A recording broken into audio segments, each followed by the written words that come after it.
हाँ जी, so work और energy देखते हैं। सबसे पहले अगर हम वर्क को देखें, what is the meaning of work, बताओ what is the meaning of the term work. Force लगाया गया और कुछ डिस्प्लेसमेंट हुई है। क्या? कुछ फोर्स लगाया और कुछ डिस्प्लेसमेंट हुई है। हाँ, कुछ फोर्स लगाया और कुछ डिस्प्लेसमेंट हुआ। तो बेसिकली आपने किया क्या, फोर्स लगाने पे जो बॉडी का डिस्प्लेसमेंट हुआ तो आपने बोला वर्क हुआ। वो तो आपने मैथमेटिकल फॉर्मूला से बताया। वर्क का मतलब क्या है? Basically work means transfer of energy. Work mean transfer of energy.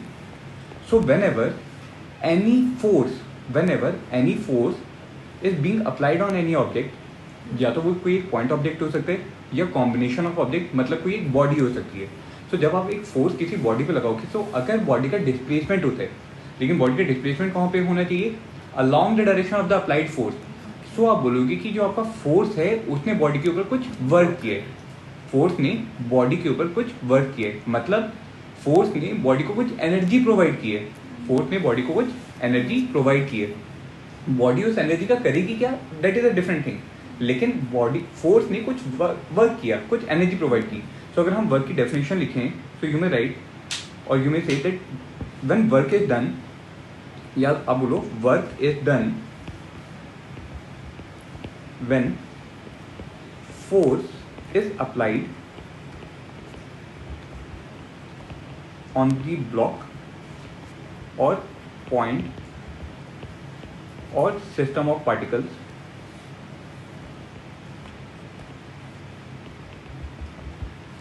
and there is net motion of the block and there is net motion of the block along the direction of applied force। Applied force की direction में आप अगर आपके block का net motion होता है तो आप क्या बोलोगे कि फोर्स ने कुछ वर्क किया। ठीक है, हम यहाँ पे जो नेट डिस्प्लेसमेंट, नेट मोशन की बात की है। सो नेट मोशन का मतलब क्या है? डिस्प्लेसमेंट। नेट मोशन का मतलब क्या है? Displacement. So whenever there is the displacement of the point of application of the force, then you will say that the work is done. जैसे consider the example that you have a horizontal ground on which a block is kept having mass m, और आपने इसके ऊपर एक external force F apply किया। Now because of this external force I am not considering that there is friction between the block and the ground. जहाँ पे friction होगा वहाँ पे फ्रिक्शन कोएफिशिएंट आपको म्यू दिया हुआ होगा, otherwise you will not consider the friction between the block and the ground. So in this case if you are applying the external force F, then the block will move in the direction of the external force. और block move करके कहाँ पे आ जाएगा? Say for example block move करके finally इस position पर आ गया।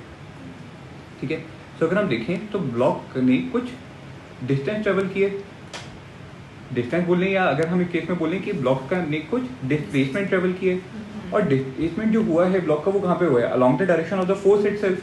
ठीक है, so the what will be the magnitude of the work which you will say that work is equal to force multiplied by displacement. किसका? Displacement of point of application of force. Displacement of point of application of force कहां पे? In the direction of force. In the direction of force. तो यहां पे तीन terms important है। तीन term आपकी बहुत इंपॉर्टेंट है। कौन कौन सी? सबसे पहला डिस्प्लेसमेंट आपको देखना है। दूसरा डिस्प्लेसमेंट किसका देखना है? Point of application of force. जिस पॉइंट पे आपने फोर्स लगाया है उस पॉइंट का कितना डिस्प्लेसमेंट हुआ है। और तीसरा आपको क्या देखना है? किस जो भी आपका डिस्प्लेसमेंट हुआ है उसका कंपोनेंट कौन सा देखना है? जो फोर्स के अलॉन्ग आएगा, जो फोर्स के अलॉन्ग आएगा। तो अगर हम यहाँ पे बात करें, आपने फोर्स किस पॉइंट से लगाया था? इस वाले पॉइंट पर। सो इसी का हम डिस्प्लेसमेंट देखना होगा। हमें जो डिस्प्लेसमेंट जो देखना है वो ये वाले पॉइंट का देखना है जिस पॉइंट पे आपने फोर्स को लगाया है।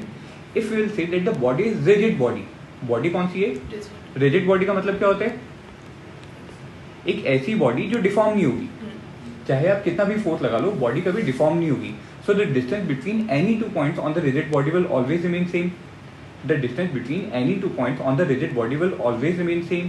सो it will not, in this case it will not depend upon on which point I have applied the force. Definition बोलती है कि हमें उसी पॉइंट का डिस्प्लेसमेंट निकालना है जिस पॉइंट पे आपका फोर्स लगा है। लेकिन अगर रिजिड बॉडी है तो आप बॉडी का नेट डिस्प्लेसमेंट देख सकते हो।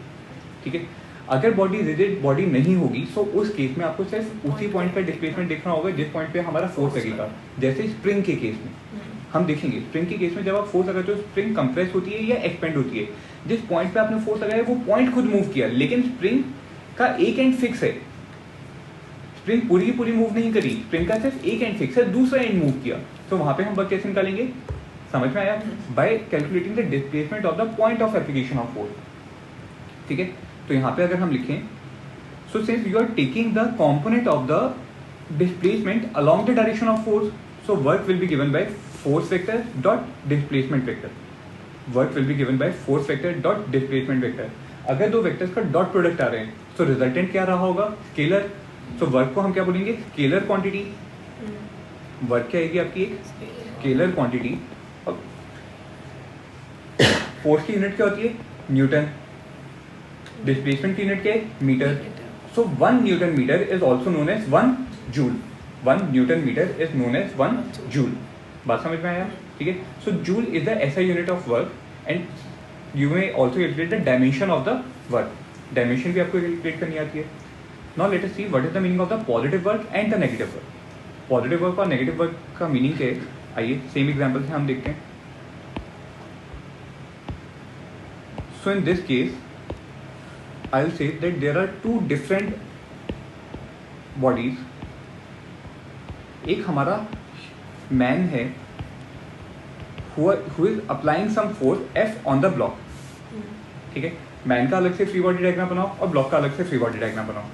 अगर मैं मैन का फ्री बॉडी डायग्राम बनाऊं, सो this is the man, and block का फ्री बॉडी डायग्राम बनाऊं, इसके नीचे थोड़ा सा बनाते हैं हम ब्लॉक का free body diagram. So this is my block N. Now the man have applied some force on the block F, and as from Newton's third law, you will say that the block will also apply the same force on the man but in opposite direction।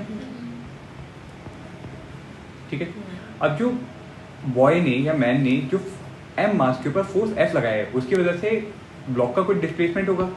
Let us से that the block have displaced by length of L, और block displace होकर कहाँ पे आ गया, यहाँ पर आ गया। ठीक है, so the man will also displace by the same length L, क्योंकि वो कंटिन्यूसली फोर्स लगा रहे हैं। So he will also move in the same direction and finally he will reach over here। ठीक है, फोर्स F जो लगाया है ब्लॉक ने मैन के ऊपर वो ऑपोजिट डायरेक्शन में लगाया है in such a way that the displacement of the man is also L। ठीक है, अब जो मैंने F फोर्स जो ब्लॉक के ऊपर जो लिखा, F फोर्स जो ब्लॉक के ऊपर लिखा, वो किसने किसके ऊपर लगाया, बताओ किसने किसके ऊपर लगाया है, मैन ने ब्लॉक के ऊपर लगाया है। So what is the work done on the block. अगर मैं ब्लॉक के ऊपर लगने वाला ब्लॉक का वर्क डन अगर पूछूंगा तो मैं क्या बोलूंगा कि किसने किसके ऊपर फोर्स लगाया, मैन ने लगाया। किसके ऊपर लगाया, ब्लॉक के ऊपर लगाया। सो वर्क डन कितना आएगा, फोर्स इनटू लेंथ। जिस डायरेक्शन में आपके बॉडी का डिस्प्लेसमेंट हुआ है उसी डायरेक्शन में फोर्स भी लगाए, तो मतलब वर्क डन कितना आएगा, पॉजिटिव। अगर वर्क डन आपका क्या आता है, पॉजिटिव आता है, सो मतलब आपने एनर्जी सप्लाई की है, एनर्जी इज सप्लाइड। अब ये बताओ किसने किसको एनर्जी सप्लाई की होगी, मैन ने ब्लॉक को एनर्जी सप्लाई की। सो ब्लॉक ने एनर्जी क्या की है, गेन की है। ठीक है, energy is supplied from man किसको, to the block.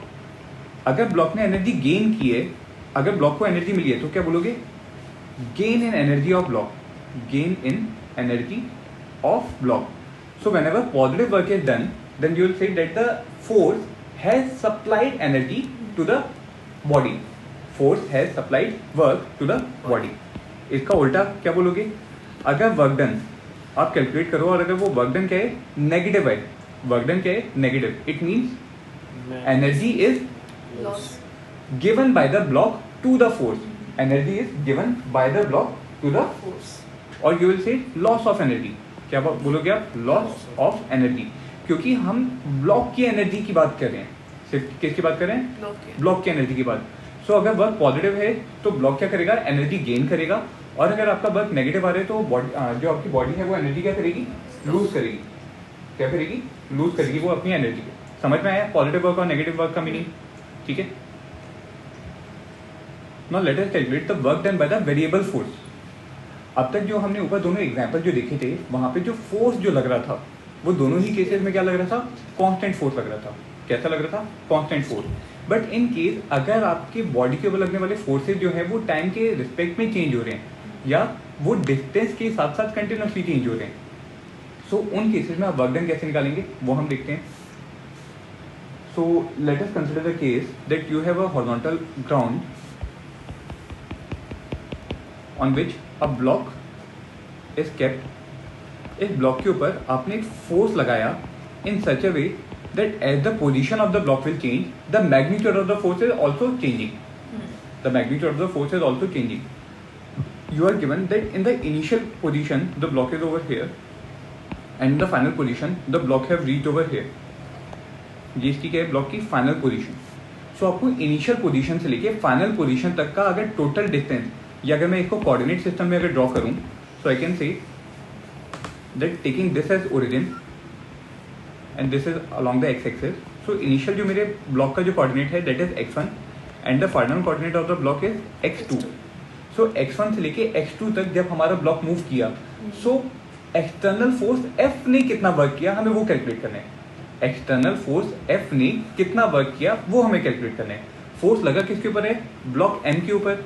So external force ने जितना भी वर्क किया होगा, अगर वो वर्क पॉजिटिव आया मतलब ब्लॉक ने एनर्जी क्या की है, गेन करी है। ब्लॉक ने एनर्जी क्या करी है, गेन करी है।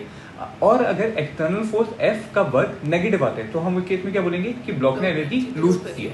लेकिन कितना वर्क हुआ है सबसे पहले तो वो कैलकुलेट करना होगा।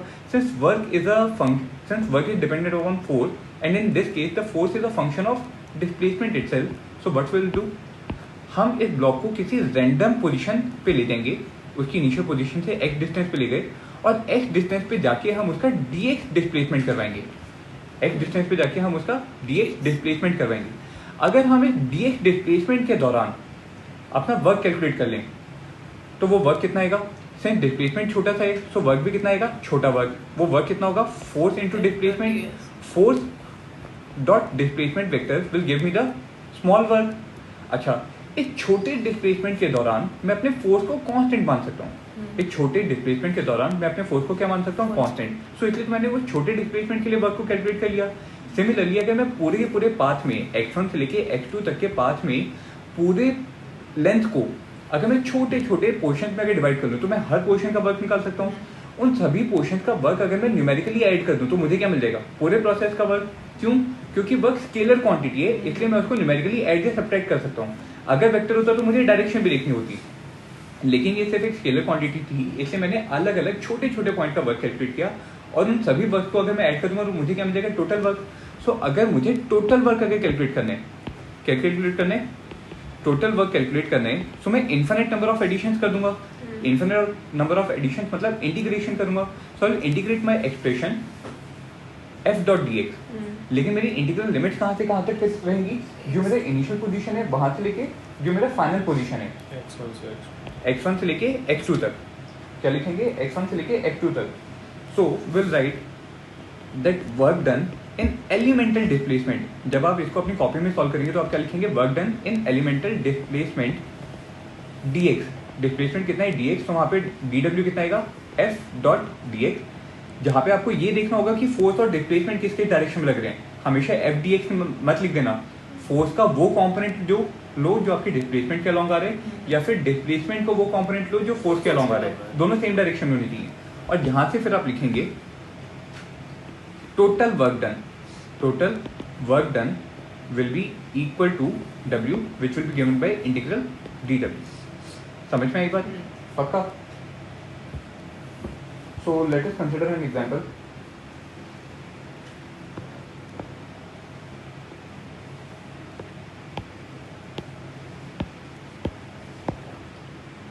In this case, you are given a system like this, where on a horizontal ground, a block is kept, and the block is having a mass of 5 kg. With respect to the origin, ये हमारा y-axis है, this is origin. And origin के respect में हमारा body का initial जो position है that is x equal to 1 metre. वो कितना है, x equal to 1 centimetre assume कर, x equal to 1 centimetre. Now this is acted upon by a force which is acting at an angle of 60 degree with the horizontal. Force कहाँ पे लग रहे हैं, 60 degree पे लग रहे हैं, and the force is also a function of the distance और the position x which is given as 4x² plus 2x plus 1 newton. ठीक है, फोर्स किसी एंगल पे भी लग रहे हैं, साथ में जैसे जैसे हमारी बॉडी मूव करती जाएगी वैसे वैसे उसका मैग्नीट्यूड भी चेंज होता रहेगा। So in this case you have to calculate the work done in displacing the block, you have to find the work done in displacing the block by 1 centimetre. तुम्हें displacement कितना लाना है block में, 1 centimetre का, और work done कितना निकालना है, work done of external force in displacing the block by 1 centimetre. समझ में आई बात? ठीक है। सो सबसे पहले हम क्या बोलेंगे, सिंस फोर्स जो हमें गिवन है वो एक्स का वेरिएबल है, मतलब फोर्स सिर्फ और सिर्फ एक डायरेक्शन में लग रहे हैं, सो हम एलिमेंटल वर्क निकालेंगे सबसे पहले। सो वर्क डन इन एलिमेंटल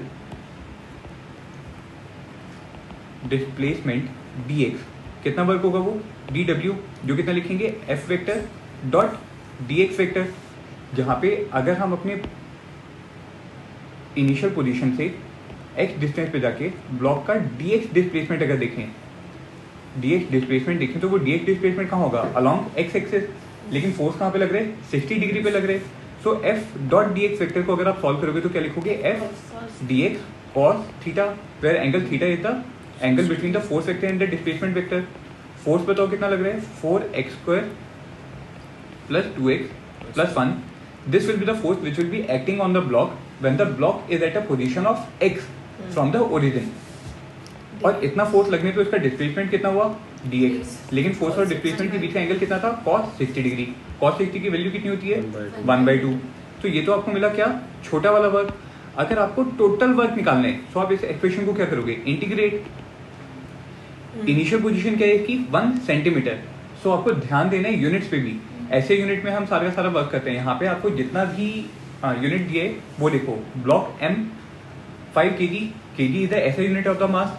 अच्छा, डिस्टेंस या डिस्प्लेसमेंट की यूनिट क्या यहाँ पे आपको गिवन है, 1 सेंटीमीटर, लेकिन हमारी ऐसे यूनिट क्या होती है, मीटर। तो 1 सेंटीमीटर को मीटर में कन्वर्ट करेंगे तो आप क्या लिखेंगे, 0.01। ये तो थी ओरिजिनल पोजीशन। आपने डिस्प्लेसमेंट कितना किए, 1 सेंटीमीटर का, मतलब कितना डिस्टेंस मूव किया उसने, 1 सेंटीमीटर का, 1 सेंटीमीटर का उसने डिस्टेंस मूव किया। फाइनल पोजीशन कितनी है, कौन सी होगी, 2 सेंटीमीटर की। So the final position will be 0.02। समझ में आई बात? ठीक है, इस एक्सप्रेशन को इंटीग्रेट कर लेंगे आप। So I will show the initial steps also. cos theta की वैल्यू 1/2, इंटीग्रल साइन से बाहर आ जाएगी। 4x² का इंटीग्रल कितना आएगा, 4x³ प्लस 2x का इंटीग्रल कितना आएगा, x² प्लस 1 का इंटीग्रल कितना आएगा, x, and the limits of the integration will be from 0.01 to 0.02। By substituting the value you will get the work in joule. समझ में आया? ठीक है। Since the lower limit as well as the upper limit both are positive, so आपके पास net answer भी क्या आएगा, पॉजिटिव आएगा। वर्क क्या हुआ है, positive. It means that the external force F has supplied energy to the block of mass M, और ब्लॉक में वो एनर्जी सप्लाई करके क्या की, अपनी एनर्जी गेन कर रही है। अपनी एनर्जी क्या की है, गेन करी है, मतलब उसकी टोटल एनर्जी क्या हो जाएगी, बढ़ जाएगी। ठीक है, टोटल एनर्जी क्या हो जाएगी, बढ़ जाएगी। ये तो है एक मेथड कैलकुलेट करने का। In the case when you are given some force versus displacement curve, force versus displacement curve अगर आपको गिवन होगा तो उस केस में आप वर्क कैसे निकालेंगे, देखिए। So here I am giving you any random curve between the force and displacement. Let the displacement is x and the force acting is F, and the force is some variable force. Here you are required to calculate the work done by the force in displacing the object from an initial position x1 to the final position x2. Initial position x1 से लेके final position x2 तक का आपको total work निकालना है। ठीक है, तो आप क्या बोलोगे कि हम इस कर्व में कोई भी पोजीशन x पे जाके दूसरा कोऑर्डिनेट कौन सा लेंगे, एक कोऑर्डिनेट तो आपने कौन सा लिया, x का, और दूसरा कोऑर्डिनेट कौन सा लेंगे, x प्लस dx का। कौन सा लिया, x प्लस dx का। सो दोनों स्टेप के बीच का डिस्टेंस कितना हो गया, dx। दोनों स्टेप के बीच का डिस्टेंस कितना हो गया, dx। Now during this trip I can consider that this horizontal length is almost vertical. ठीक है, तो मैं इसका डिस्टेंस निकाल सकता हूँ, इस रेक्टेंगल का एरिया निकाल सकता हूँ. रेक्टेंगल का एरिया क्या देगा मुझे? Length into breadth, where the breadth will be dx and the length will be given by the force versus displacement curve. इस दौरान इसके ऊपर कोई फोर्स लगा होगा fx फोर्स लगा होगा और डिस्प्लेसमेंट कितना हुआ dx. सो छोटा वाला वर्क कितना हुआ f dx. अगर मैं इसको इंटीग्रेट कर रहा हूँ अपनी इनिशियल से फाइनल लिमिट तक x1 से लेके x2 तक, तो मुझे क्या मिलता है? Total work. मतलब मैं छोटी छोटी स्ट्रिप का एरिया क्या करता जा रहा हूँ? एडअप करता जा रहा हूँ. छोटी छोटी स्ट्रिप का एरिया क्या करता जा रहा हूँ? एडअप करता जा रहा हूँ. So in the case of integration, if you will infinitely add all these strips, then the area under the force versus displacement curve will give you the net work done by the force. Area under the force versus displacement curve will give you the net work done by the force. So ये जो shaded area है ये आपको क्या देगा? Work done by force F in x1 to x2. displacing the block from x1 to x2. समझ में ये बात पक्का? यहाँ पे आपको साथ में ये देखना होगा कि फोर्स जब आपका पॉजिटिव एक्सेस पे है, सो वर्क क्या आएगा? पॉजिटिव. लेकिन जब आपका फोर्स नेगेटिव वाई एक्सेस पे चला जाएगा तो वहां पे आपका वर्क क्या आएगा? Negative work. ठीक है, वर्क क्या होता है? Scalar quantity. इसलिए जब आप नेट वर्क निकालोगे तो वहां पे positive work minus negative work करेंगे. Positive work minus negative work करेंगे. ठीक है, जैसे एग्जांपल देखो इसका.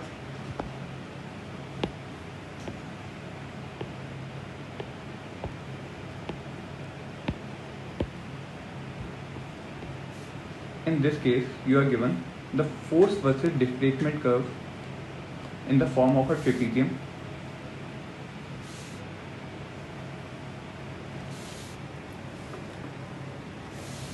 Where the different magnitudes are given as, this point is 10, this point is at a displacement of 30. This is force versus displacement curve, and the force acting is 10. You have to see the units of the forces also. Force is given in Newton and the displacement x is given in meter. यहाँ पे याद रखना है, यहाँ पे आपको याद क्या रखना है कि जो आपको x जो गिवन होना चाहिए वो डिस्प्लेसमेंट होता है. वो क्या होता है? डिस्प्लेसमेंट. ठीक है, so in this case I am giving you the force versus displacement curve. x यहाँ पे भी क्या आपको दिया हुआ है? डिस्प्लेसमेंट दिया हुआ है. अगर आपका मोशन वन डायमेंशनल मोशन है and the force is acting only along one direction, then in that case the distance and the displacement both will be the same. दोनों क्या होंगे? सेम क्वांटिटीज होंगी. टू डायमेंशनल मोशन में आपको distance नहीं देखना, displacement देखना होगा. याद रखना इस चीज को. ठीक है, so in this case you have to find the work done by the variable force in displacing the body from x equal to 0 and the final coordinate is given as 35. Final coordinate is given as 35. But you have to find the work done by variable force from in displacing the body from x equal to 0 to x is equal to 35. ठीक है, तो आप क्या बोलोगे? Work done कैसे निकालेंगे? So work done will be given by area under force versus displacement curve. Force versus displacement curve. तो यहाँ पे फोर्स वर्सेस डिस्प्लेसमेंट कर्व का एरिया क्या होगा? Area of the trapezium which is equal to half of sum of the parallel side. ऊपर वाली parallel side की length कितनी है? 30 minus 10 which will be equal to 20. और बॉटम की हमारी कौन कितनी साइड है? 35. So it will be 20 plus 35 multiplied by perpendicular distance between the two parallel side. वो परपेंडिकुलर डिस्टेंस कितना है? 10.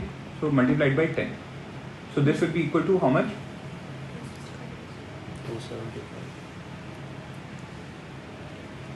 275 जूल. कितना आएगा? 275 जूल. समझ में आया? ठीक है, अगला न्यूमेरिकल देखिए.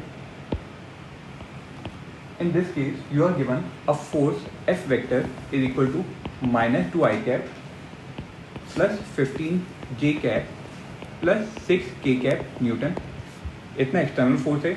और एक्सटर्नल फोर्स के दौरान जो पार्टिकल का डिस्प्लेसमेंट जो हुआ है y vector, that is given as 10 meter in positive y direction.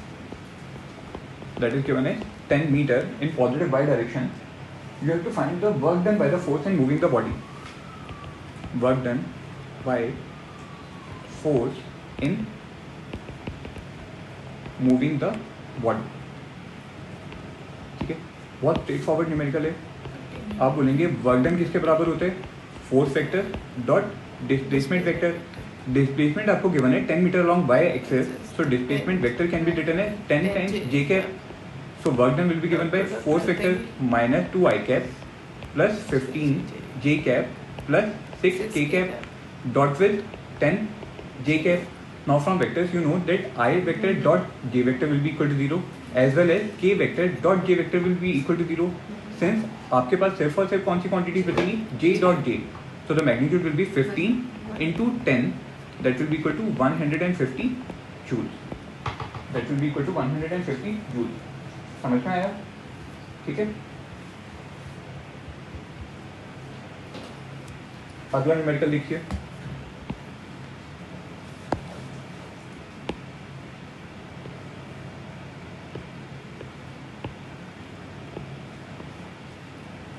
So in this question you are given that a variable force F is equal to a e raised to power minus bx. It is acting on a particle, acts on particle of mass m. You have to find the work done by force in displacing the body,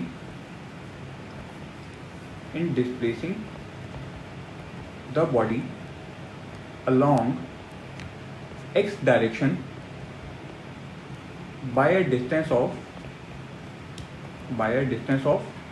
d metre. ठीक है. Force किस में given है आपको? Newton में आपको force given है. This force is acting on a particle and you have to find the work done by the force in displacing the body along X direction by a distance of D metre. X direction में जो distance दिया है वो आपके displacement के बराबर ही हो जाएगा. एक्स डायरेक्शन में डिस्टेंस जो दिया है वो किसके बराबर हो जाएगा? डिस्प्लेसमेंट के बराबर. Since the force is variable, so you will say that first you will calculate the elemental work which will be given by force, which will be given by the work done during the elemental displacement dx. उस elemental displacement dx के दौरान जो हमारा force रहा होगा उसको हम क्या मान सकते हैं?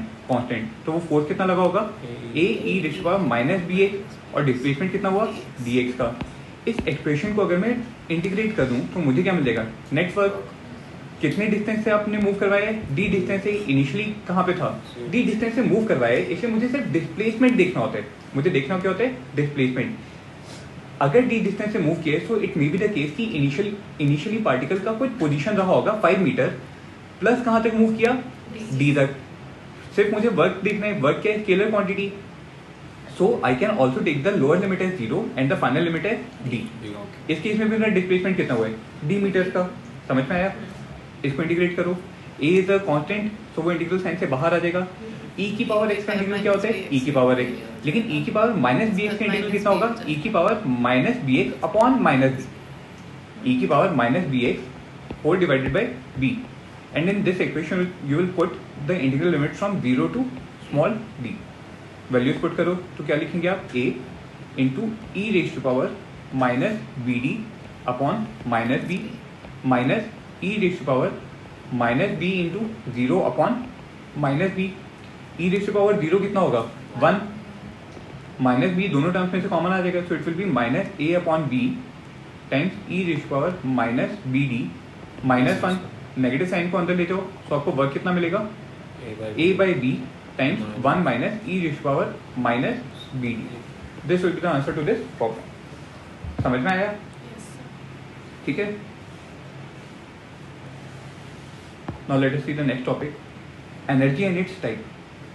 कितनी टाइप की एनर्जीज होती हैं और एनर्जी है क्या? What is the meaning of the term energy? हमने वर्क को कैसे डिफाइन किया था? Work was something which was able to transfer the energy.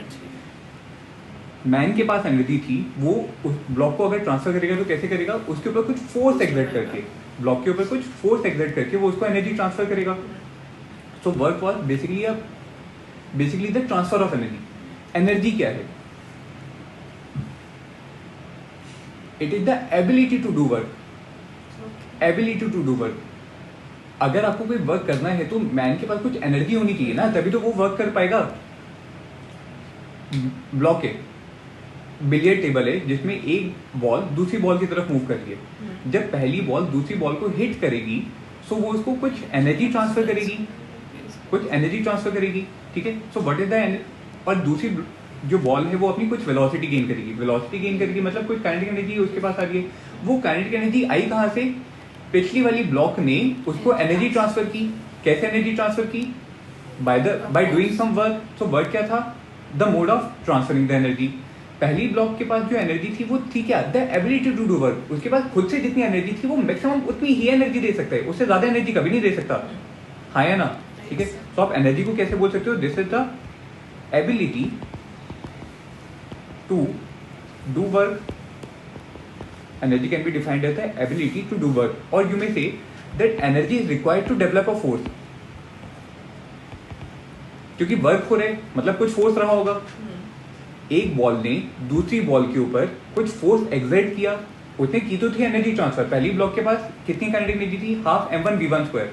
जब उसने दूसरी ब्लॉक को हिट किया तो दूसरी ब्लॉक के पास कितनी एनर्जी आएगी? Half m2v2 square. आप बोलोगे कि अगर दूसरी बॉल पहले ही स्टेशनरी थी, बाद में उसने अगर एनर्जी गेन कर ली मतलब उसके ऊपर एक फोर्स लगा होगा. वो फोर्स किसने लगाया? ब्लॉक m1 ने. किसके ऊपर लगाया?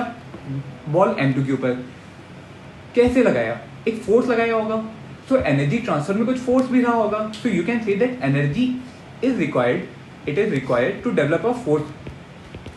Energy is required to develop force. बात समझ में आई? ठीक है.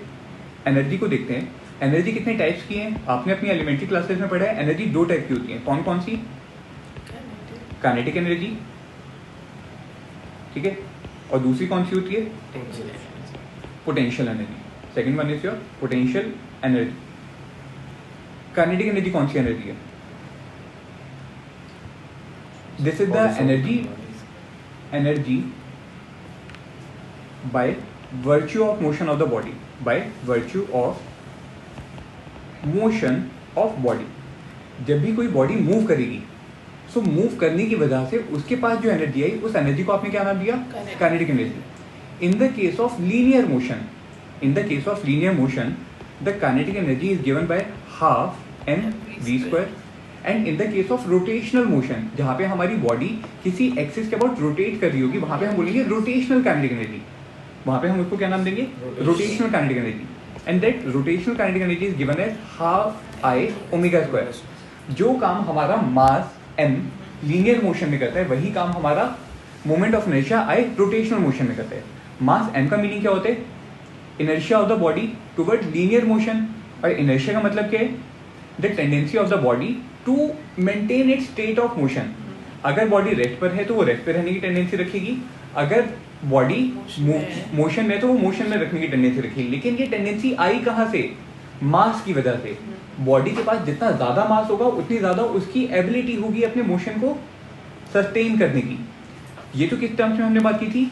लीनियर मोशन में. सो जब आपके पास किसी ऑब्जेक्ट किसी न्यूमेरिकल में बॉडी के पास लीनियर मोशन भी होगा और लीनियर या ट्रांसलेशनल मोशन भी होगा और रोटेशनल मोशन भी होगा, तो काइनेटिक एनर्जी को हम ट्रांसलेशनल के ई टी के साइन रिप्रेजेंट करेंगे और जो रोटेशनल वाली काइनेटिक एनर्जी होगी उसको के ई आर. ठीक है. अब बताओ मोमेंट ऑफ इनर्शिया आई का मतलब क्या है? ये भी इनर्शिया आपकी बॉडी का, लेकिन किसके लिए? रोटेशनल टेंडेंसी के लिए.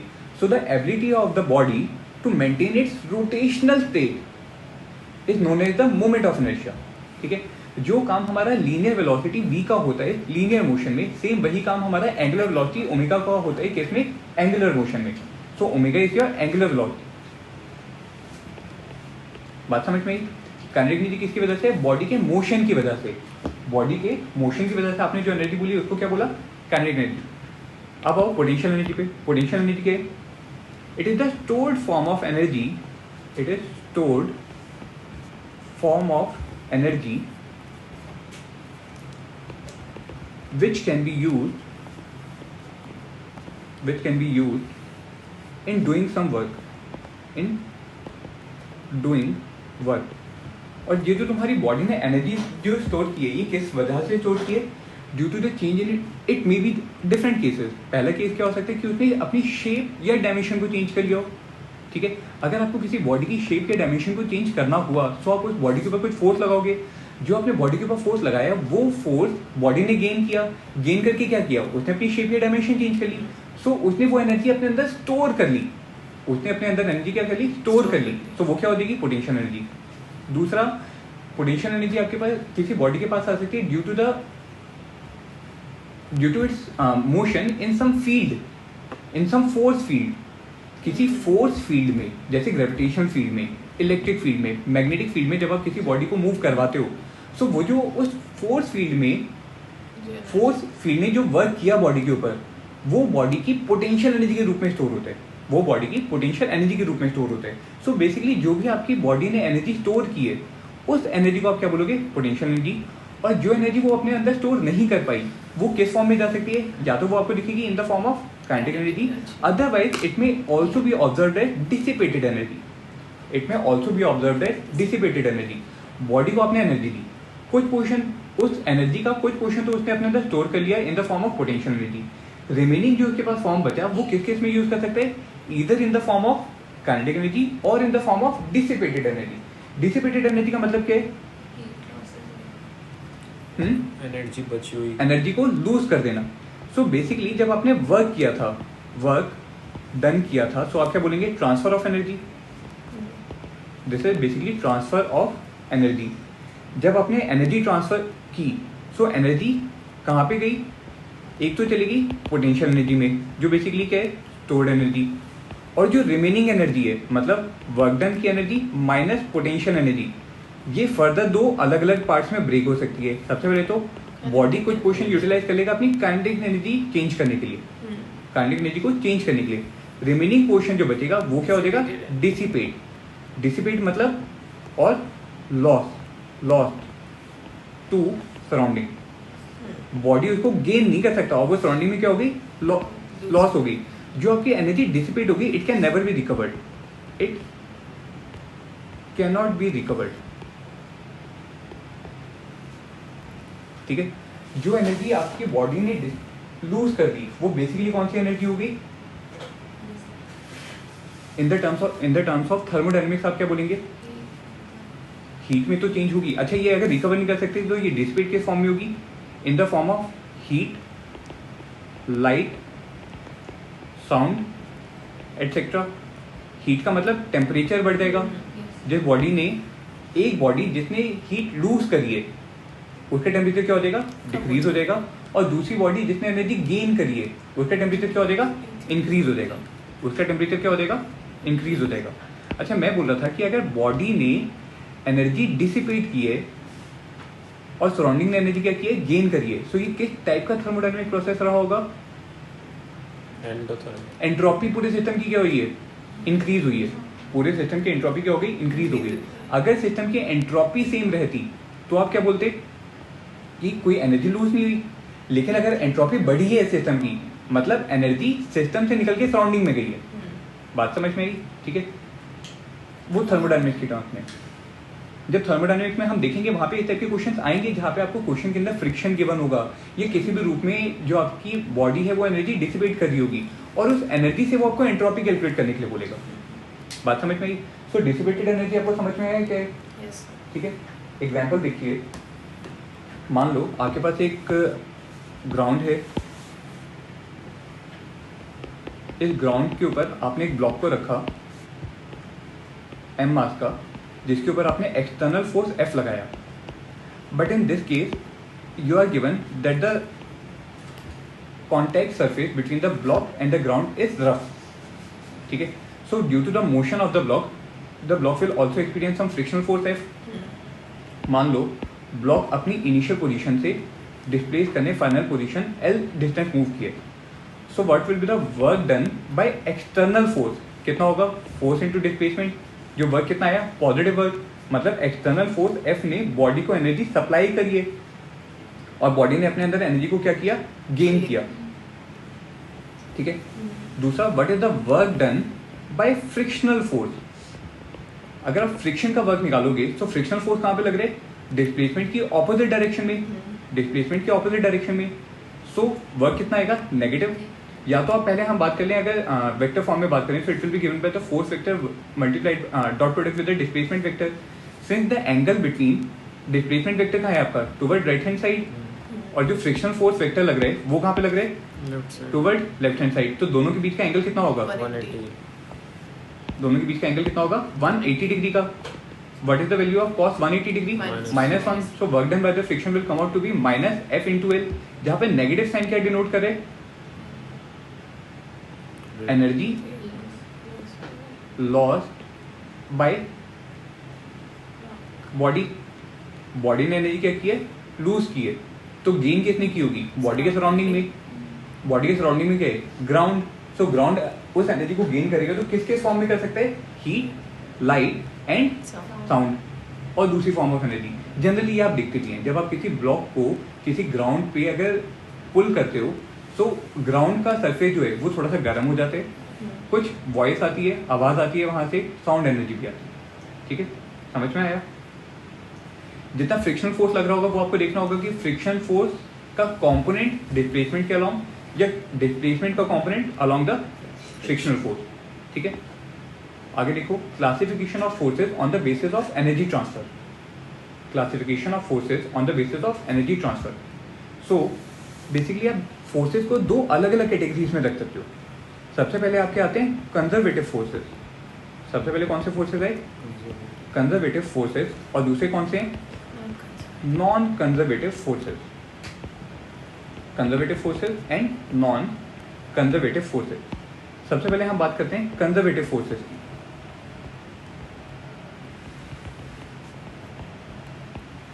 ठीक है, सो ये कौन से फोर्सेस हैं? These forces will never be able to dissipate the energy. सबसे पहला इंपॉर्टेंट पॉइंट आपको इसके बारे में क्या रखना है? They can, the work done bye these forces can never dissipate energy. Yes, they can never dissipate energy.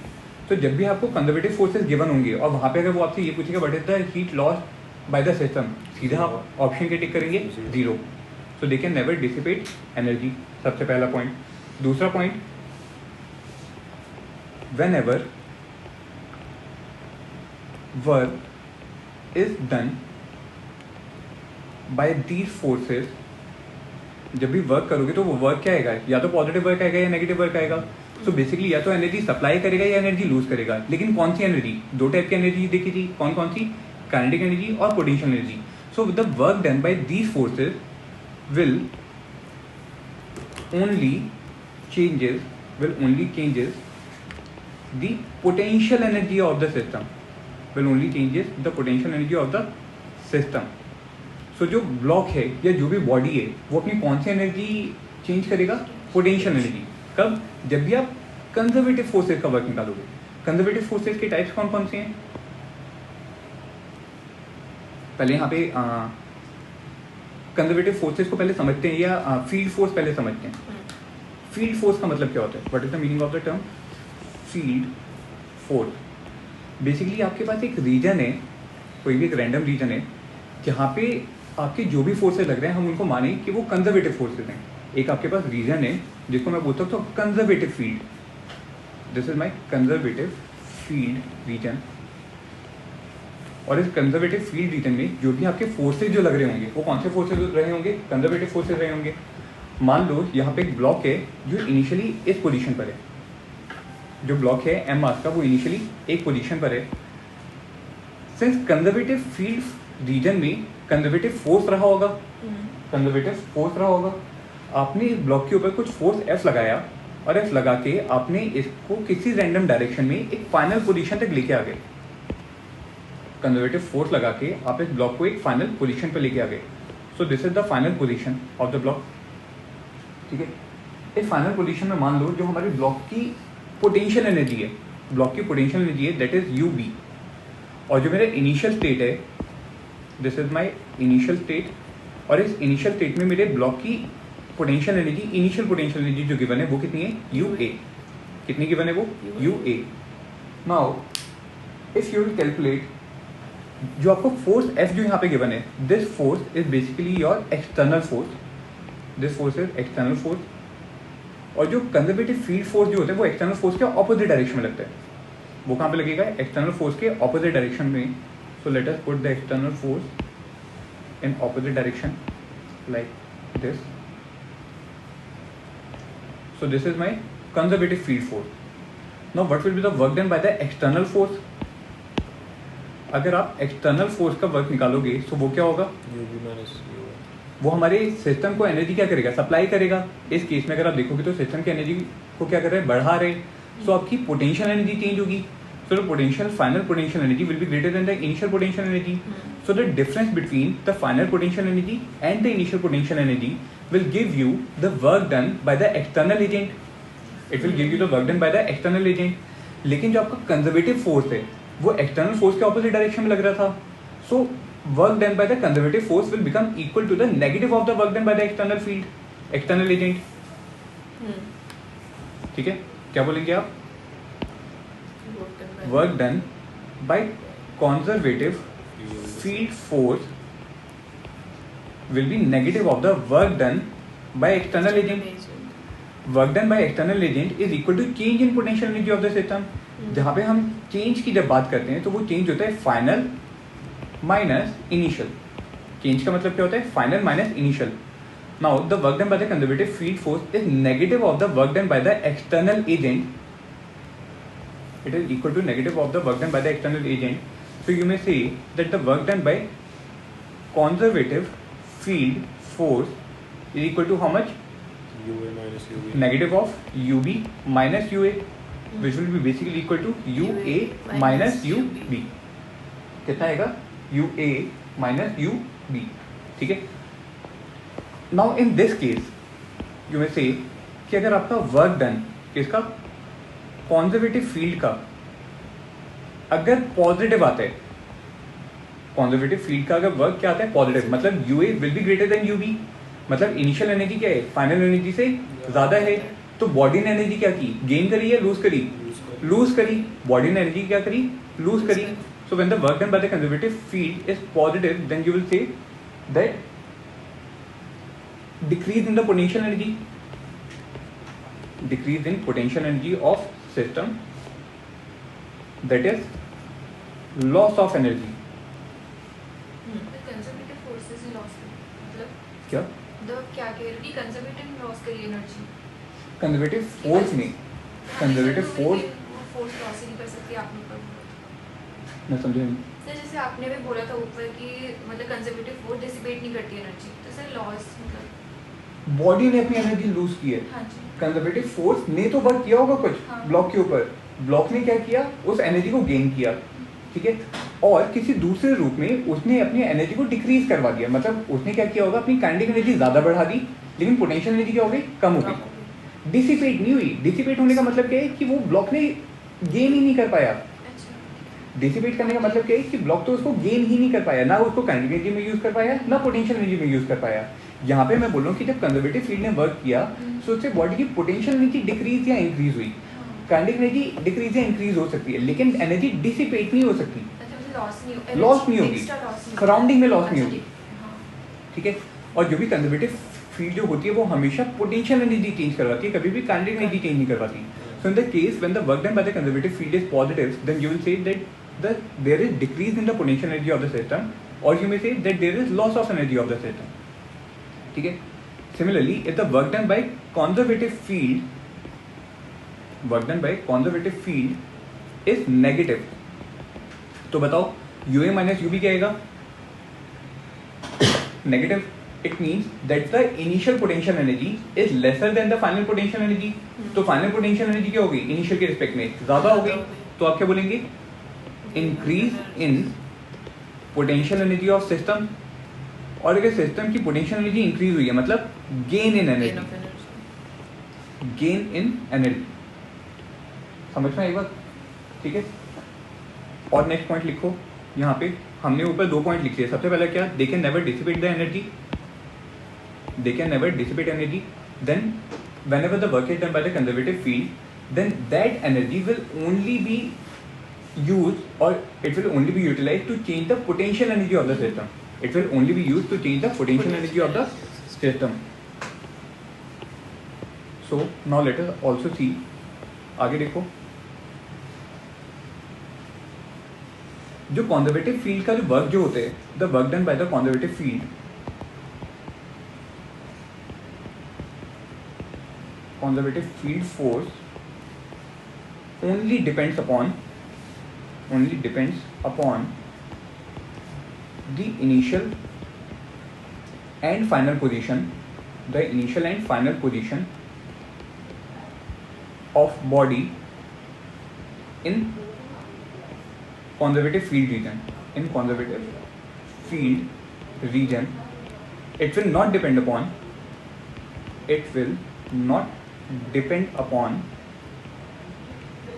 the path followed by the particle.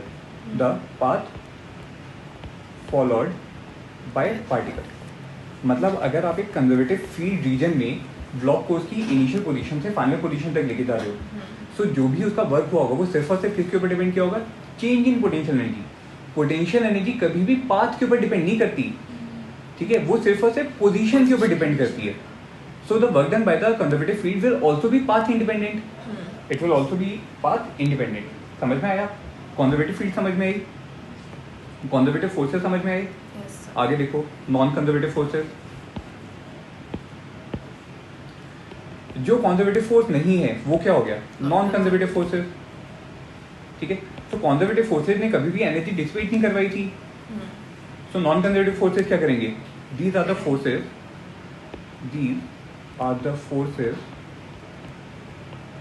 which dissipate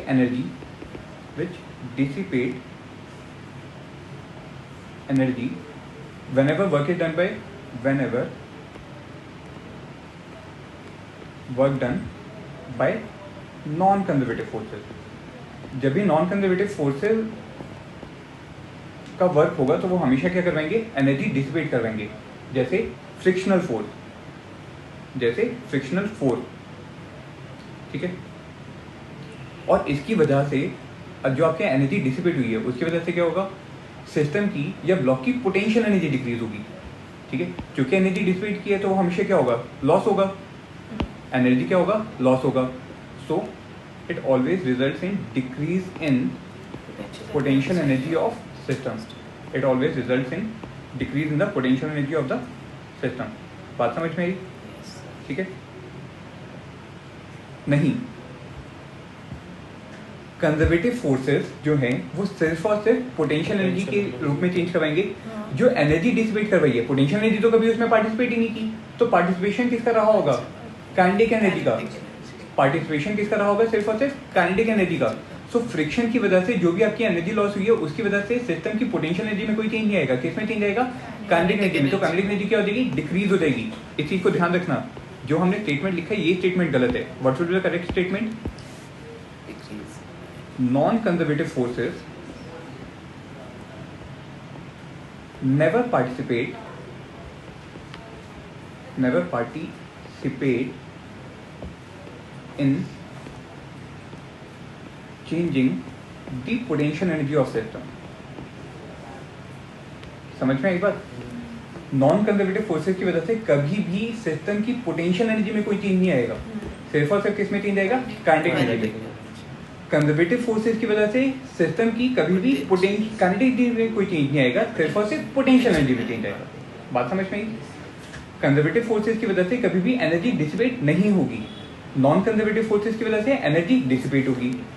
conservative forces का जो वर्क जो होता है वो सिर्फ और सिर्फ पोजीशन के ऊपर डिपेंड होता है, पाथ के ऊपर डिपेंडेंट नहीं होता. लेकिन नॉन कंजर्वेटिव फोर्सेस का वर्क जो होगा वो पाथ के ऊपर डिपेंड करेगा, क्योंकि वो एनर्जी को क्या करवा रहे हैं? डिसिपेट करवा रहे हैं. एनर्जी डिसिपेट कब होगी? पाथ के अलोंग. तो अगर आप इनिशियल पोजीशन से फाइनल पोजीशन अलग अलग पाथ के अलोंग गए और फोर्स कौन सा है? Non conservative.